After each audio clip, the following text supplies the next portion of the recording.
2014 সালের পর থেকে ভারতীয় জনতা পার্টি ক্ষমতায় আসার পর থেকে হিন্দু মৌলবাদীরা তাদের সাম্প্রদায়িক এজেন্ডাকে দ্রুত গতিতে এগিয়ে নিয়ে যাচ্ছে। ঠিক আছে? তো ভারতের এই দ্রুত গতিতে এগিয়ে নিয়ে যাচ্ছে, তারা ভারতের ধর্মনিরপেক্ষতার এই ধারণাটাকে বদলে দিয়ে মনুসংহিতার উপর ভিত্তি করে একটি নতুন সংবিধান রচনা করতে চাইছে। তারা ভারতকে হিন্দু রাষ্ট্রে পরিচালিত করতে চাইছে। আরএসএস এবং বিজেপি এবং সংঘ পরিবারের মতো সংগঠনগুলো বিবেকানন্দকে তারা প্রকৃত হিন্দু মানতেই রাজি নয়।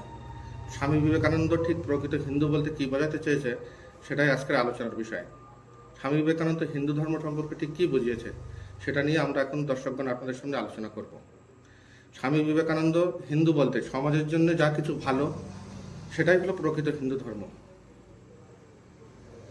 অর্থাৎ সমাজের জন্য যা কিছু ভালো, সমাজের জন্য ন্যায় বিচার, সেটাই হলো প্রকৃত হিন্দু ধর্ম। ঠিক আছে? তো বিবেকানন্দ ছিলেন একজন ঐতিহ্যবাহী হিন্দু সন্ন্যাসী। ঠিক আছে? হিন্দু সন্ন্যাসী ছিলেন। তিনি বলতেন, আমাদের উচিত ধর্মগ্রন্থের পরিবর্তে যুক্তিবাদী চিন্তাধারায় বিশ্বাস করা, আর সেই অগ্রগতি ব্যক্তি স্বাধীনতা এবং নারী মুক্তি ছাড়া সম্ভব নয়। অন্যান্য সাধনা থেকে বিভিন্ন এবং সর্বশক্তিমানের কাছে তার নিজের পরিত্রাণের জন্য প্রার্থনা করেননি। দরিদ্র এবং প্রান্তিকদের, তারা হিন্দু, মুসলিম ও খ্রিস্টান যারা যুগে যুগে নিপীড়িত ছিল, তাদের মুক্তি চেয়েছিলেন। তাদের উন্নতির জন্য তিনি জীবন উৎসর্গ করেছিলেন। তো আজ আমরা একটি কথাই বলতে চাই যে স্বামীজি ঠিক হিন্দু বলতে ঠিক কী বোঝাতে চাইছেন। হিন্দু বলতে এই নয় যে তিনি বলতেন একটা কথা, গর্বের সঙ্গে বলো যে সমগ্র ভারতবাসী এবং জোরের সঙ্গে বলো তোমরা হিন্দু। এই হিন্দু ধর্ম বলতে প্রকৃত বোঝায় হলো সহনশীলতার ধর্ম, যে ধর্ম একে অপরের মূল্যবোধকে কখনোই আঘাত করে না। তিনি বলতে চাইছেন যারা যুগে যুগে নিপীড়িত ছিল তাদেরকে সমাজ ব্যবস্থা থেকে উদ্ধার করাই হলো মেন ধর্ম। তিনি বলেছেন যে তিনি ছিলেন একজন আদর্শ তপস্বী এবং দায়িত্বহীনভাবে তিনি স্বীকার করেছিলেন যে ধর্মের পরিবর্তে যুক্তিবাদের দ্বারা প্রভাবিত হতে হবে এবং ধর্মগ্রন্থের সব কথাকে তিনি বিশ্বাস করতে বারণ করেছেন। এটাই হলো তার ধর্মের মূল কথা। এবং তিনি সমাজের উন্নতি সাধনের জন্য নারী জাতির উন্নতির কথা বলেছেন। নারী মুক্তি ছাড়া এই সমাজের উন্নতি সম্ভব নয় এবং ব্যক্তি স্বাধীনতা ছাড়াও সম্ভব নয়। তাই নারী জাতিকে তিনি সমাজ থেকে বের করে আনার চেষ্টা করেছেন, সমাজের মূল স্রোতে ফিরিয়ে আনার চেষ্টা করেছেন। তিনি এইটাই বলেছেন বারবার করে যে আমি যেন পৃথিবীতে বারবার জন্মগ্রহণ করতে পারি দরিদ্র হয়ে, এবং বারবার যেন দরিদ্র কুঠিরে এবং দুঃখ এবং দুঃখের মধ্যে দিয়ে যেন আমার জীবন যায়। তিনি বলেছেন যে এই দুঃখের মধ্যে আমি যেন পৃথিবীতে বারবার জন্মগ্রহণ করতে পারি দরিদ্র ঘরে, এবং আমি যেন বারবার সমাজসেবায় নিয়োজিত হতে পারি, এবং আমি যেন হাজারো দুঃখ কষ্ট ভোগ করতে পারি পৃথিবীতে। তিনি একটা কথাই বারবার করে বলতেন যে তিনি বারবার করে বলতেন যে ধর্মেরকে ভয় করতে তিনি বারবার বারণ করতেন। ধর্মকে, বিশেষ করে হিন্দুরা যারা হিন্দু মৌলবাদী, তারা ধর্মের ভয় দেখে লাভজয়িতার মতন বিষয়গুলোকে তারা সমাজের সামনে আনার চেষ্টা করছেন। তিনি বারবার এই কথা বলতেন যে ধর্মের ভয় করতে তিনি বারণ করতেন, বলছে ধর্মকে যারা ভয় পায় তারা হলো কাপুরুষ। ঠিক আছে?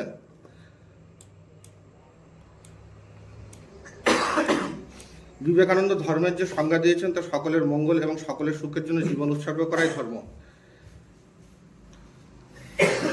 তো তিনি যে হিন্দু ধর্ম কথা বলেছেন এবং এখনকার যে হিন্দুরা যেভাবে পরিচিত হচ্ছে তা সম্পূর্ণ আলাদা। ঠিক আছে? তিনি এইটাই বলেন যে একটি ধর্ম যদি সত্য হয় তাহলে প্রত্যেকটা ধর্ম সত্য হবে।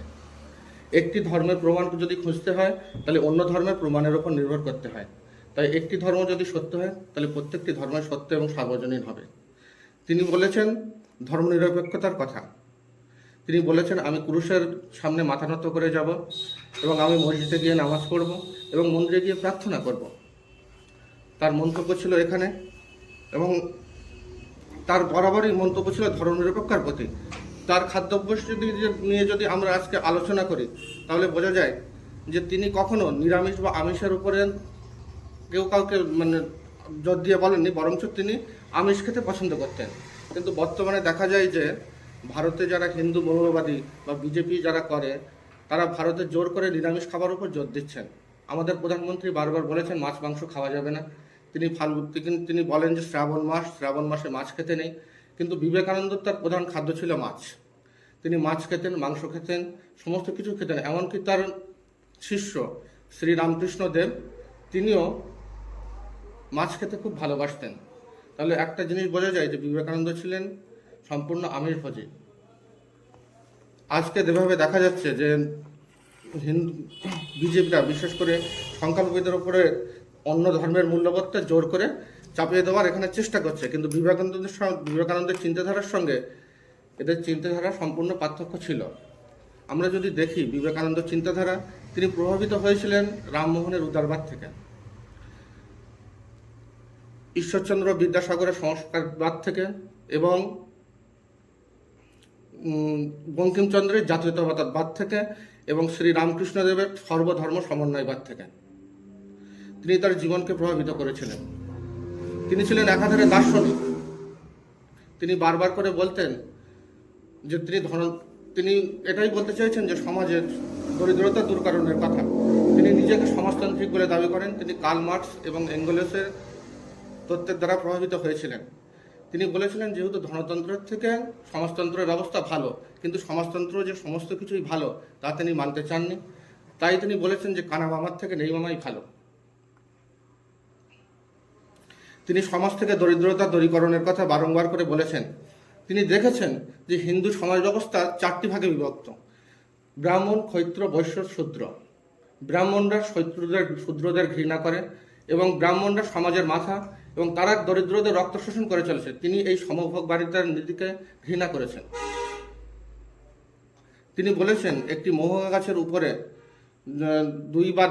যদি একটি মহুয়া গাছের উপরে কয়েক লক্ষ মানুষ বসবাস করছে, তার উপরে বাস করছে 2 বা 10 লক্ষ সাধু এবং তার উপরে বসবাস করছে 1 বা 1 কোটি ব্রাহ্মণ। এরা দরিদ্র মানুষের রক্ত শোষণ করছে। এটা কি পিশাচের খেলা না শয়তানের নাচ? তিনি এটা বলে উল্লেখ করেছেন। একজন অপরিচিত হিন্দু সাধক ধর্ম সম্পর্কে তার মতামত এবং হিন্দু মৌলবাদীদের প্রচারের সম্পূর্ণ বিরোধী। আজ তারা বিবেকানন্দের একটা মিথ্যা চরিত্র তুলে ধরতে চাইছেন। ঠিক আছে, তো আজকে আমি এইটাই বলতে চাইছি আমার বক্তব্যের মাধ্যমে। বিবেকানন্দ ছিলেন একজন ধর্মনিরপেক্ষ মানুষ। ভারতের যে প্রধান বিচারপতি অবসর গ্রহণ করলেন রামানা বলেছেন যে বিবেকানন্দ ধর্মনিরপেক্ষ মানুষ ছিলেন।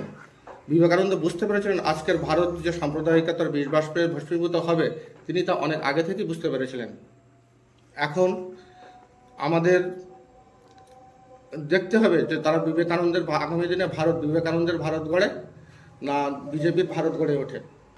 বিজেপি, RSS এবং সংঘ পরিবারের ভারত হয়।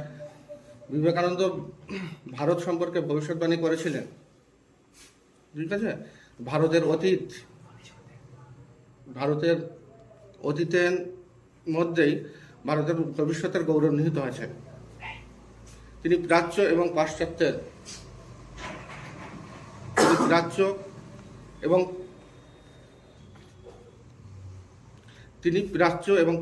সমন্বয় সাধনে দেশ গঠন করতে চেয়েছিলেন। তিনি প্রাচ্যের যা কিছু ভালো এবং পাশ্চাত্যের যা কিছু ভালো সেটা নিয়ে তিনি গ্রহণ করতে চেয়েছিলেন। তিনি প্রাচ্যের জিন্নবাদ এবং পাশ্চাত্যের ভোগবাদ এই দুটোকে তিনি বর্জন করতে চেয়েছিলেন। এই দুটো বর্জন করার পর তিনি প্রাচ্যের আধ্যাত্মিকতাবাদ এবং পাশ্চাত্যের উন্নয়নশীলতাবাদ এই দুটোকে গ্রহণ করে দেশকে চালিত করতে চেয়েছিলেন। তিনি চেয়েছিলেন ভারতকে এইভাবে গড়তে এবং ভবিষ্যৎ ভারত এভাবেই গড়তে হবে। তিনি প্রাচ্য এবং পাশ্চাত্যের সমন্বয় সাধনে দেশ গঠন করতে চেয়েছিলেন। শুধু তাই না, তিনি চেয়েছিলেন হিন্দু এবং মুসলমান এই দুটো জাতি পরস্পরের সঙ্গে মিশে যাক। তিনি বলেছেন এই দুটো ধর্মকে শুধু পরস্পরের সঙ্গে মিল থাকলেই হবে না, এই দুটো ধর্মের মানুষের মধ্যে পরস্পরের মধ্যে সঙ্গম করাতে হবে। তো বন্ধুরা, আমি একটা কথাই বারবার করে বলতে চাই যে আজকে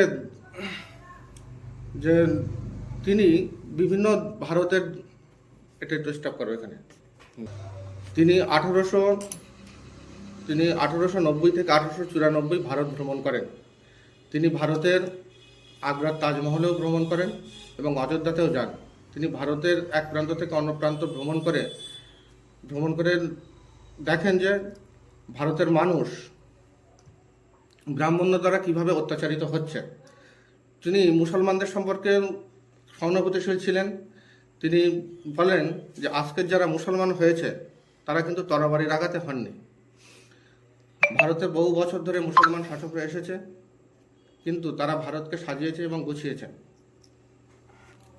আজকে ভারতে যারা মুসলমান হয়েছে তাদের মূল কারণ হলো ব্রাহ্মণবাদের হাত থেকে বাঁচতে এবং সামন্তপ্রথার হাত থেকে বাঁচতে মুসলমান হয়েছে। নবীজি সম্পর্কে তিনি বলেছিলেন তিনি হলো সমতার নবী এবং বিশ্ব ভ্রাতৃত্বের নবী। ইসলাম সম্পর্কে তার এরকমই ধারণা ছিল। তিনি বলেছিলেন বেদান্তকে মস্তিষ্ক এবং কোরআনকে তার হৃৎপিণ্ড বলে উল্লেখ করেন। তো স্বামীজি আজকে আমাদের দেশের ধর্মনিরপেক্ষতার তিনি বারবার তুলে ধরেছেন। তো ভবিষ্যৎ ভারত আজকে কিভাবে গঠন করবে দর্শকগণ আপনারাই বলে দিন এবং আপনারা কমেন্ট করুন।